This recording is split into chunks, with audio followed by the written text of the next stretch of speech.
A powerful storm is dumping rain across Southern California on this Christmas Eve. The first wave already causing dangerous flooding and debris flows from San Fernando Valley all the way to the Inland Empire. Emergency proclamations already been declared for Southern California counties, including right here in L.A. More rain still out there and on the way. Heavy downpours and powerful winds, they've been creating dangerous situations all across the Southland, including submerged cars, toppled trees. Authorities are urging drivers tonight to use caution while heading out for any holiday gathering. We have live team coverage of the storm. Jean Kang is in studio tracking the forecast. Rachel Menitoff is standing by in the San Fernando Valley. But let's begin with Jillian Smuckler live in the Inland Empire, which has been getting hit hard by the storm. Hi, Jillian.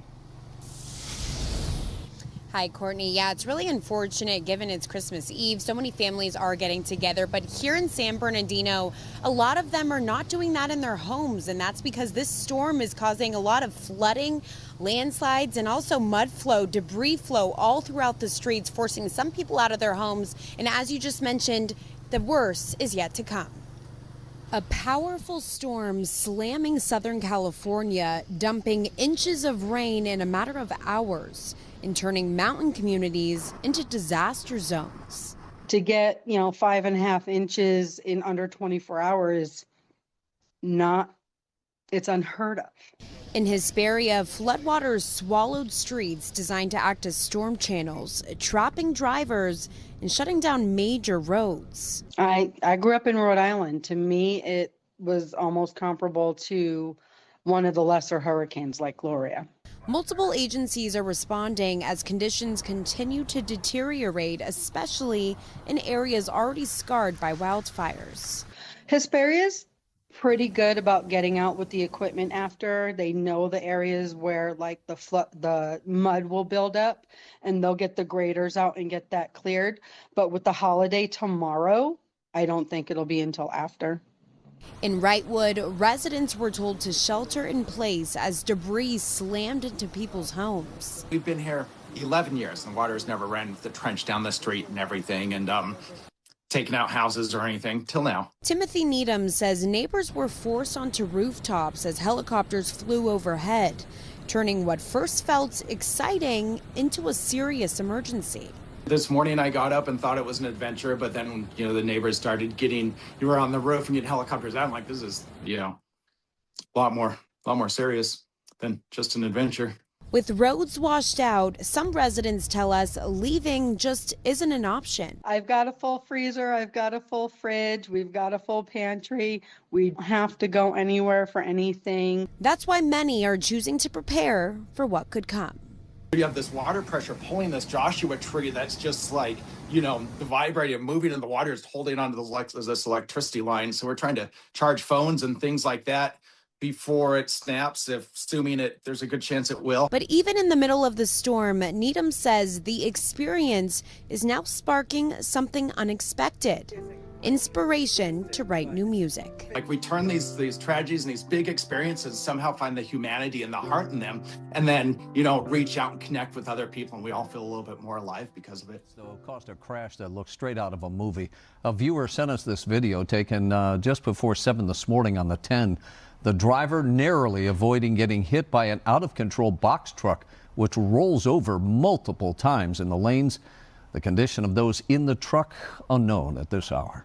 The city of Los Angeles is under a local emergency declaration in the wake of massive flooding, closed freeways, and the extreme risk of life-threatening mudslides. As Jean was talking about, the first wave of the massive storm system is moving out of our area tonight, but another one is right behind it, expected to hit Christmas Day. Rachel Menitoff live out in the valley tonight. She's got the latest on the flooding and the evacuations there. Rachel.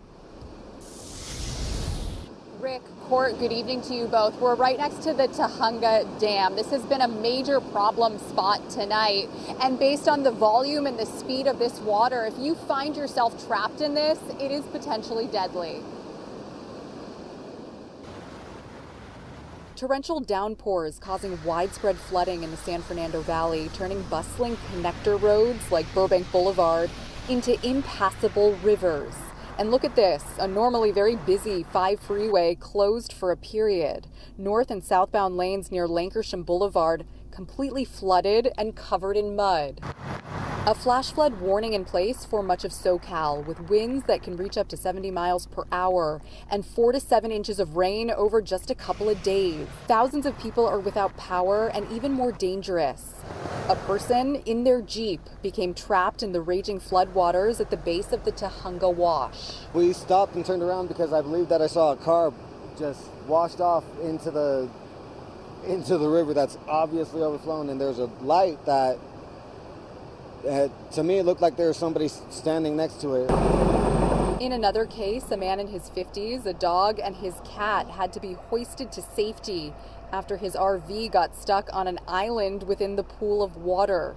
Some people say the dangerous conditions are due to the amount of rain in a very short span. Normally it takes a couple days worth of this before it gets too bad, but it hasn't even been 24 hours yet. The Riverwood community in Sunland is under a mandatory evacuation order right now. Public Works is doing a partial release of the dam to prevent more major flooding in the area. Aaron Peterson has lived nearby for 50 plus years. They rebuilt the road, designed it for the river the wash to go over the road. And so when it rains this much and when they let out from Tahunga Dam water and it floods, the water just goes over the road and there's no safe way in or out from this area.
So I just pulled the snow from outside. There's an ice cube next to it. See how it's pooling and melting? Oh, fuck, that stinks so bad. It smells really bad. It's like burning chemical smells. This thing is not dripping at all.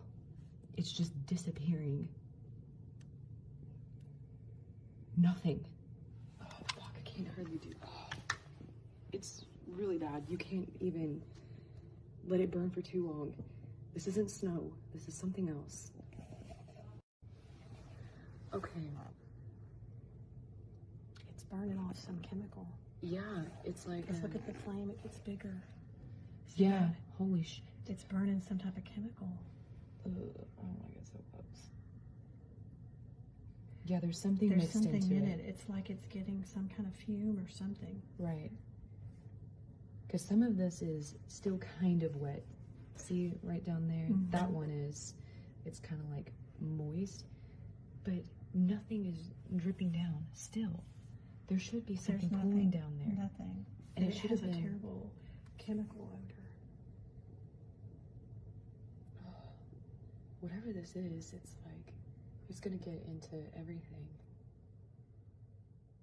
Let's check on today's weather now. And Tony, something strange going on in the skies of southern Queensland in the past day. Good afternoon, Katrina. Yes, we've started seeing some mysterious echoes appearing on the radar. Now, they started late yesterday afternoon over the Darling Downs with trails of blue sweeping across the southeast during the evening and overnight before it all dissipated early this morning. So, what is it? Well, it's not weather-related. Skies were clear last night and there was no rain recorded anywhere. Now, one theory is that it's a thing called chaff, small metal or plastic fibres released into the air to help shield military aircraft from radar detection during exercises. No one has confirmed that. that, but these streams here are consistent with something being released in the upper atmosphere over the downs, then being swept across the southeast by strong winds. Interesting nonetheless. Today, mostly sunny skies, no mysterious radar signals. Ipswich, Greenbank and Canungra pushed up to 30 degrees with 31 at Gatton and Beaudesert. Katrina, I'll be back soon with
control, advanced cloud seeding, massive ionospheric heaters, storm-absorbing supergels, nanoscale weather machines, some barely visible to the human eye.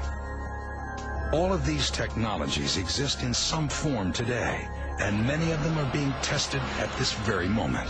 Whether we like it or not, the atmosphere is being modified by human activity. So we are living with it. We must do something about it. We don't have any alternative. In many parts of the world, large-scale weather modification is already commonplace, and with good reason. If you've experienced something like this, you'll take all the help you can get.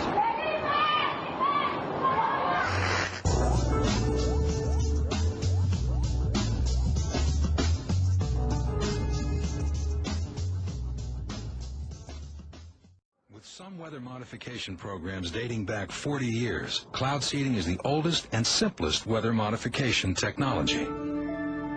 All clouds are made up of some form of water vapor. For raindrops or snow to form, a tiny impurity called a condensation nucleus must be present, but in nature they're rare.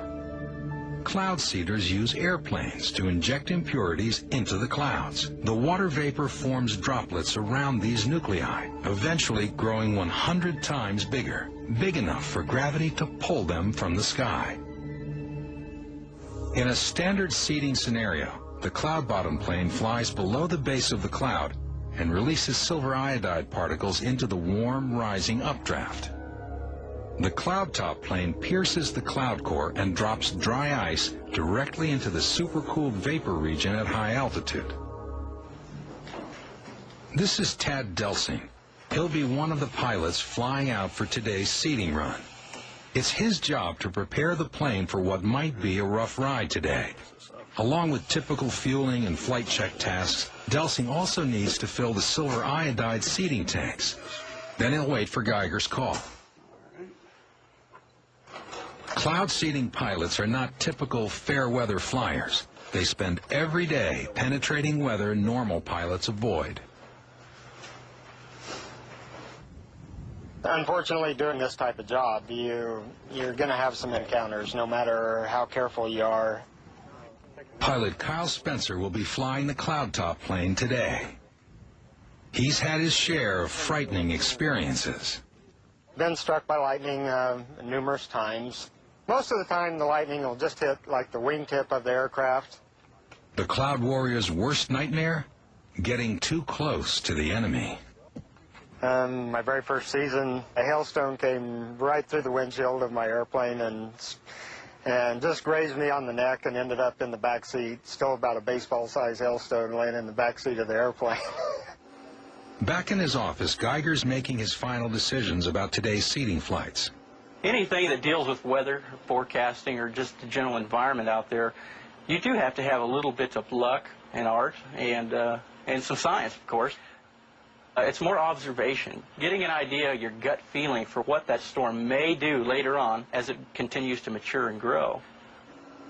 Geiger is surveying his target area for a specific type of cloud, one that's large enough to contain a supercooled region where water vapor is just waiting to freeze and grow into ice crystals, which later fall as rain. A front of large clouds are moving into the target area. Spencer and Delsing leap into action, weather warriors scrambling into battle. All right, clear onto the runway.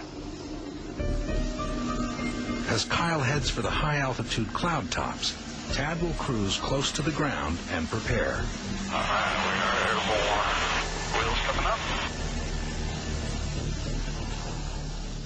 What we're going to do here is we're going to pull right up under these clouds here that you can kind of see are growing a little bit on the sides. And we'll actually be running just parallel with the rain shaft turning down here to the south, trying to find our best area of inflow. Hawk 1 radar. Yes, sir. Go ahead. Yes. During his flight, Walt Geiger will continue to radio Tad with updates on the cloud's position and size. Okay, I've been on it. It's at southwest or mostly southwest of you. When Delsing finds the exact location of the updraft, he'll fly directly into it. As the ride gets bumpy, he'll ignite silver iodide generators to release the agent where it'll be carried thousands of feet up into the cloud. Meanwhile, Kyle Spencer prepares for the more difficult task. He'll be penetrating the body of the cloud. At this ultra-cold altitude, dry ice is a much more efficient seeding agent, forcing water vapor to freeze around it. If they hit their marks, both agents will provide a massive infusion of condensation nuclei, and the raindrops will begin to build. But even after almost 30 years of cloud seeding service and some convincing results in hail suppression, there's still some question about cloud seeding's effectiveness as a whole. Scientists do generally accept that cloud seeding affects the clouds. They just can't measure or prove the results. The problem you have in showing that it works in nature is that you can't do controlled experiments. So it's very difficult to say, you know, if a seeded cloud rains, that it wouldn't have rained otherwise. Even without definitive proof, cloud seeding continues to be practiced in over 34 countries worldwide. But silver iodide and dry ice nuclei are Stone Age technologies compared to today's higher-tech particle payloads. The most amazing of these belong to a family of weather mod devices that are so small you might not see one, even if it was floating in your eye. Ranging from the ultra-tiny to the nearly invisible, these are the revolutionary micro-machines that will be the workhorses of any world weather control system. They're MEMS, micro-electromechanical sensors. There are approximately 2,000 weather balloons launched globally, worldwide, every day. Those balloons play a huge role in helping us predict and potentially control our weather. But what if we could launch 10,000 weather balloons a day, or 10 million? That's exactly the theory behind GEMS. GEMS are global environmental MEMS sensors, a concept that we have come up with that deals with a massive wireless network of airborne probes. The idea is to release 10,000 or more of these dust-sized probes every day from airplanes, stratospheric platforms, or satellites.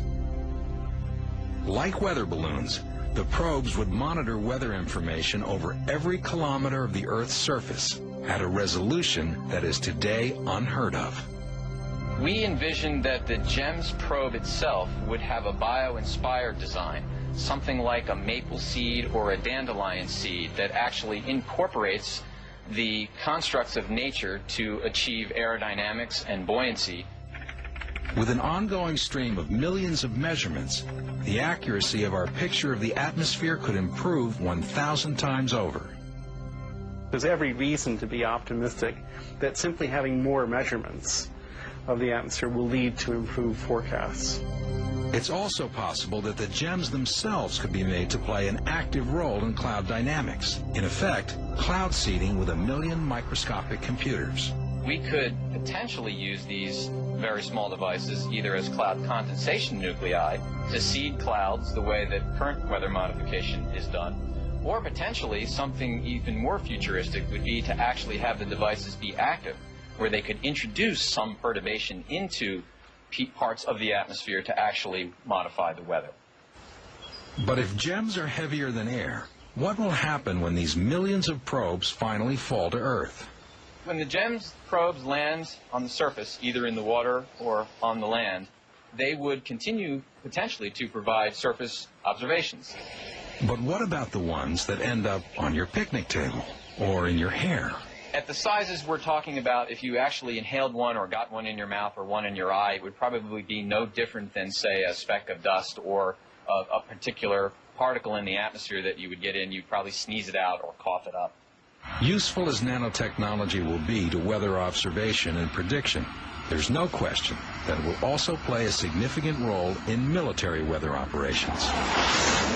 And it will simply be the newest weapon in a secret arsenal dating back more than 50 years. The parallels between weather modification and the nuclear age are striking. If we can build a thing, should we? And if it's possible, is there any way to stop it? This is the High-Frequency Active Auroral Research Project, jointly managed by the Air Force Research Laboratory and the Office of Naval Research. Its stated purpose? Communications research. But many scientists worldwide, including the holder of the technology's patent, claim that this facility has another, more insidious capability. Experimental manipulation of the atmosphere to control the weather. Bernard Eastland is a plasma physicist, former fusion researcher for the U.S. Atomic Energy Commission, and inventor who has 3 weather control patents. Eastland's specialty is revolutionary mechanisms of energy transfer. That was exactly the reason that the Atlantic Richfield Oil Company approached him with a unique problem to solve. I was originally hired by ARCO in about 1984 to find a use of their natural gas on the North Slope of Alaska. They have 23 trillion cubic feet of natural gas. To put this in perspective, that's enough gas to power the entire American electrical grid for 1 year. But its location was so remote, there was no economically feasible way to transport it. Dr. Eastland had been contracted with them to find a way to exploit the natural gas on the North Slope. In other words, to convert natural gas to money, but first to turn it to electricity and then radio frequency energy. I came up with the idea of using the energy in the gas to make electricity, and to use the electricity to power a large phased array antenna that could modify the ionosphere in different ways. Eastland's massive antenna array invention was called HARP, the High-Frequency Active Auroral Research Project. The claims being made about the technology were such that it was almost unbelievable. Although the HARP antenna array looks unremarkable, its capabilities are not. HARP is one of the few man-made devices capable of heating the Earth's ionosphere. The ionosphere is an enveloping layer of charged particles located 90 miles above the surface, above the atmosphere as most of us know it. The charged particles in the ionosphere perform a very important function for the planet. They deflect and absorb the solar wind, the toxic onslaught of deadly particles thrown at us by the sun. Without the ionosphere, life as we know it on Earth would perish. Eastland's plan was to pump energy derived from natural gas directly into the ionosphere. The stated goal was communications research. ARCO immediately understood the genius in Eastland's idea, and thanks to his patent, they were contracted by the U.S. military to build this incredible device. It's a very good research facility. It's minuscule compared to the size of antenna I suggested in my patents. However, it's the first piece of what could become something bigger. But even in its current incarnation, it's the largest ionospheric heater in the world, capable of heating a 400 square mile area of the ionosphere to over 50,000 degrees. It's also a phased array, which means it's steerable and it can point where it wants to point. You can make those waves go where you want. What they have found is that by sending radio frequency energy up and focusing it as they do with these kinds of instruments, it causes a heating effect. And that heating literally lifts the ionosphere within a 30-mile diameter area, therein changing localized pressure systems or perhaps the route of jet streams. The idea of moving a jet stream is a phenomenal event in terms of man being able to do this. The problem is we cannot model the system adequately. Long-term consequences of ionospheric heating are unknown. Changing weather in one place can have a devastating downstream effect. And HARP has already been accused of modifying the weather. A year 2000 article in Scientific American pointed out that a strange shift in the jet stream directly over Gacona, Alaska, pushed colder air southward, causing a rare tornado outbreak in Florida. As a weapon of war, HARP's possible uses are daunting.